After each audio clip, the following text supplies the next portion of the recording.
చంపుతాను అని రామచంద్రమూర్తి ప్రతిజ్ఞ చేశారు. ఎక్కడున్నాడు వాలి అని అడిగారు. అడిగితే చూపించలేదు సుగ్రీవుడు.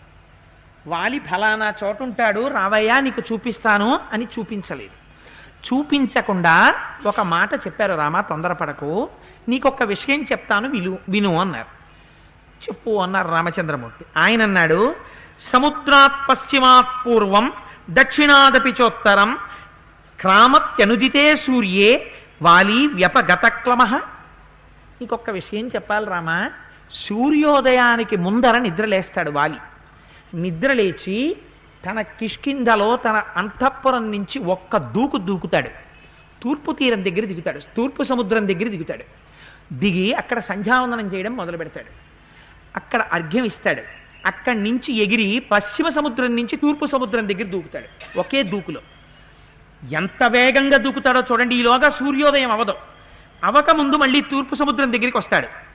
అక్కడ సూర్యోపస్థానం చేస్తాడు. మళ్ళీ అక్కడి నుంచి ఒక్క దూకుతాడు, ఉత్తర సముద్రం దగ్గరికి ఎడతాడు. అక్కడ అర్ఘ్యం ఇస్తాడు. మళ్ళీ అక్కడ నుంచి ఒక్క దూకుతాడు, దక్షిణ సముద్రం దగ్గరికి ఎడతాడు. ఇలా 4 సముద్రాల దగ్గర సంధ్యావందనం చేస్తాడు. ఎందుకు అలా చేయడం అంటే, సూర్యోదయానికి ముందు లేచిన వాడు మళ్ళీ సూర్యోదయం అయ్యే లోపల 4 సముద్రాల దగ్గరికి ఒక్కొక్క గంతులో వెళ్ళి సంధ్యావందనం పూర్తి చేయగలడు. అంత శక్తి ఉన్నవాడు. దానితో పాటు ఇంకొక విషయం చెప్పనా రామా, ఇలా రా అని ఇంకొక చోటుకి తీసుకెళ్ళాడు. ఈ పర్వతం వంక చూడు అన్నాడు. చూసావా ఈ పర్వతాలు ఎంతెంత ఉన్నాయి, శిఖరాలు ఎంత పెద్ద పెద్ద శిఖరాలు చూసావా? ఒక్కొక్క దాంట్లో 150 ఫ్లాట్లు ఉన్న అపార్ట్మెంట్ ఎలా ఉంటుందో అంతంత శిఖరాలు ఉన్నాయి కదా. ఇప్పుడు విను, అగ్రాణ్యారుహ్య శైలానాం శిఖరాణి మహాంత్యపి ఊర్ధ్వముత్పాత్య తరసా ప్రతిగృహ్ణాతి వీర్యవాన్. పొద్దున్నే వెళ్ళిపోతాడు ఇంటికి. సంధ్యావందనం అయిపోయిన తర్వాత భార్యను అడిగి ఓ చెంబుడో బిందెడో గ్లాసుడో పాలు తాగుతాడు. తాగి మళ్ళీ వస్తాడు అరణ్యానికి.